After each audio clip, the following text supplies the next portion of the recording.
Hello, my name is Michael Nyo, and for my thesis project, I will be investigating the implications of designing a rehabilitation facility geared specifically towards opiate addicts.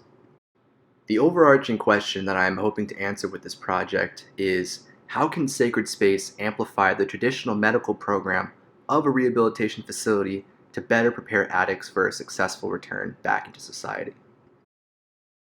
So opiates are extremely addictive, and as such, the victims of this epidemic can vary greatly in both age, ethnicity, gender, as well as socioeconomic backgrounds.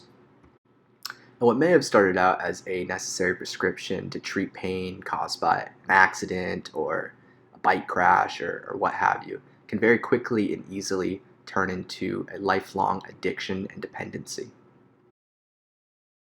And it's no secret that doctors in America often prescribe opioids when it is not necessarily required, and when they do, they often prescribe way more than needed. The United States consumes the most amount of daily opioids compared to any other country in the world, over 12,000 doses per million people, higher than the next. And this problem has just been getting worse and worse over time. Yearly opiate overdoses are now at an all-time high. So being from San Francisco, this problem has always been staring me in the face.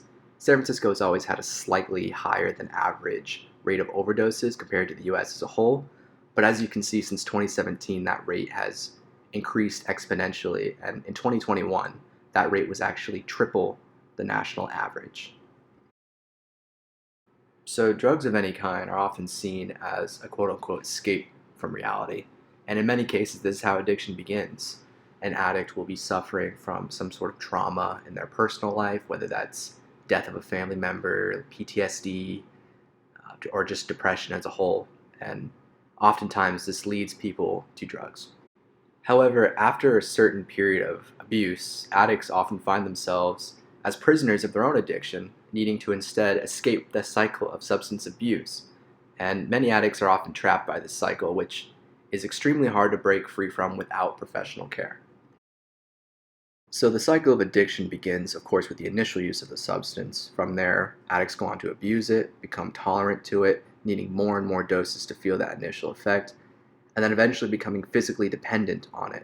And that is really the point that somebody is considered addicted. An addiction is at its worst during the pre-contemplation phase, and this is where an addict does not acknowledge their problem and they don't believe they need help oftentimes. Contemplation is where an addict starts to begin to acknowledge that they have a problem, leading to the preparation phase where they begin to prepare to make a change in their life. And action is when you take the last dose and you're like, I'm done, I'm not taking this drug anymore. And the maintenance period is by far the most difficult. It is within this period that an addict begins to grapple with their new reality, and very oftentimes relapses will occur during this phase back to abuse, tolerance, or dependence. So by far the most challenging aspect of the rehabilitation process is this inevitable cycle of relapse. Relapses are extremely common. 40 to 60% of addicts relapse within the first 30 days, and nearly 85% relapse within the first year. And there are several variables that add to this, including physical surroundings, interpersonal relationships with people who are also addicted, as well as depression. These can all trigger a relapse. And addressing these issues during the rehabilitation process is key to breaking this cycle. Another major aspect of relapses is just the level of physical and emotional discomfort of detoxing from a drug. You can see this graph here that at day 3, the physical symptoms are at their peak. They begin to lessen over time. Around week 2 is when the psychological and emotional symptoms become the most prominent. And this is logarithmic, meaning that the level of discomfort never fully goes away. Once you're addicted, your brain is now wired to subconsciously want this drug no matter what. And while this discomfort will slowly taper off over time, it will never fully go back to zero. So growing up in California, I had the privilege of being able to access the beach a lot. And I often would in times of sadness or depression, or when I had something going on in my personal life that stressed me out. I would go to the beach, and because the ocean activates all 5 of your senses, it almost puts you in this trance-like state where your problems feel like they begin to dissolve away. So because of this, I have selected a site on the ocean in Carmel, California, which is about an hour and a half south from the San Francisco Bay Area, which will remove patients from this heavily affected area into a new environment, which will hopefully help facilitate a more positive environment for them to heal in. And this site, which is located in Monterey County, will join a region that's already well known for its prestigious medical facilities. In fact, the healthcare industry makes up 21% of the yearly business revenue in the county, and this will provide a very talented pool of medical professionals to choose from when hiring staff for the facility. And in addition to this, the site is gorgeous. It's located adjacent to the Point Lobos State Reserve in a very, very naturally vegetated, untouched zone of the California coastline. So this aerial view shows the site and its relationship to downtown Carmel, Carmel Valley, Pebble Beach to the left, as well as its adjacent connection to the Point Lobos Natural Reserve. Zooming in, we can further identify some more adjacencies, including Monastery Beach to the left, as well as a private residence to the right, and Point Lobos Natural Reserve beyond. So in addition to being on the ocean front, another important adjacency for me was the Point Lobos Natural Reserve, or some sort of beautiful natural feature. Humans were born of nature, and as a result are subconsciously inclined to seek it out. And our modern hospitals are often some of the most unnatural places. An addiction is as much of a psychological problem as it is a physiological one. And so a strong connection to nature is a very valuable asset when designing a rehabilitation facility. However, I did not want to encroach on the Point Lobos Reserve as a whole. Therefore, I have drawn the property line at an existing closure point of the trail. So the rich topographic complexity of my selected site lends itself to an architecture that can begin to become embedded in the landscape, rather than heroic or monumental. The architecture itself can begin to be very low profile and almost blend into its natural surroundings, not disrupting the Point Lobos Reserve in any way. The site itself slopes downwards from Highway 1 to the water, eventually hitting a steep bluff, which is about 40 feet above the level of the ocean. So one important thing for me was to fully understand the history of the California coastline in this section, beginning, of course, with the Aboriginals. The Esselen tribe were a Native American tribe indigenous to the region. They lived seasonally along the coast, hunting the very plentiful seafood in the summer and harvesting acorns in the winter. And during the mission period, their members were decimated. Those who chose to relocate to the missions were baptized by priests. However, the large majority of the population died of exposure to diseases that they had no natural tolerance to. So looking much more recently in the 18th and 19th centuries, the Pacific Valley coastline was really a hotspot for marine activity by both the Japanese and the Portuguese. Japanese divers would harvest the abalone, which were abundant along the coastal sea floor, and the Portuguese would hunt whales along the coast for their oil.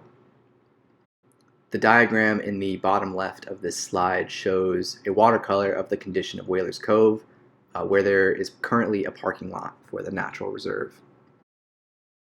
And the reserve itself almost didn't exist.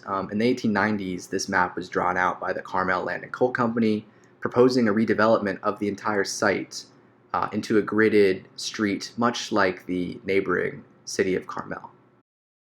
However, the land was bought up by Alexander A.M. Allen, who was an American architect, engineer, and conservationist. He was actually hired by the Carmel Land and Coal Company to help design and develop their Carmelito subdivision, and in 1898, him and his wife began an over 30-year battle to buy back the land in order to preserve its natural beauty and open spaces. And in 1933, the California State Parks Commission purchased the land from Allen and created the natural reserve that exists today. And actually, a lot of this information can be found currently in the Point Lobos History Museum, which is in an abandoned whaler's shack on the Point Lobos site. Part of my intervention proposes a gallery space where these artifacts can be relocated. The existing shed could then be restored to a more historically accurate condition for visitors to explore. So this leads me to my program, which is divided into 4 main types of spaces. Physiological spaces, which are the methadone-assisted detoxes, cleansing the physical body. Psychological, which heal the mind within sacred spaces and address past trauma and the root causes of abuse. The community spaces are meant to challenge the community to remove the stigma of seeking help, as well as provide public program, which I'll get into more in a minute. The living program is meant to curate a stable living environment for the patients, rooted in the natural beauty of the site. So getting more into specifics, the physiological, physical healing portion will focus on examination rooms, staff offices, as well as medication storage. The psychological portion will be the meat of the project per se. These will be your prayer spaces, therapy rooms, personal reflection areas, a bathhouse, as well as meditation spaces of varying sizes and scales. So the community portion of the program will invite members of the community onto the site, and this will feature a 300-seat auditorium space where speakers can give speeches or talks relating to the topic of addiction, as well as a gallery space for the Point Lobos artifacts to be relocated in. In addition to this, there will also be an event and banquet hall meant for fundraising, as well as other public events to raise awareness for the Rehabilitation Center or the Point Lobos State Reserve. And I am also proposing an access point from Monastery Beach to this portion of the project. So unlike the community spaces, the living spaces will be very, very private, just for patients and physicians.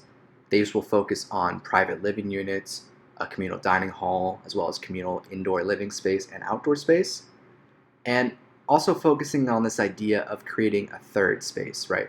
So your first space refers to your living space, your secondary space refers to your workspace, and the third space is really this communal area, right, where you can commune with others, you can share ideas, and really build this sense of community, which we are often lacking in our normal lives. And by providing these types of spaces within the facility, it'll train the patients to seek them out in their own private lives when they are back in the real world. And these spaces are critical to reducing a sense of loneliness, which can lead to depression, which can trigger a relapse. And this leads me to some architectural precedents, sort of setting the mood of how I want this project to appear. The big idea here is it's going to be conceptualized by nature, so it's going to be extremely low profile, not anything heroic or jutting out vertically if possible, and also this sense of being embedded in the natural landscape. These are some atmospheric concept views. One of these big ideas that I have for the space is creating a sense of quietness and duality between architecture and nature.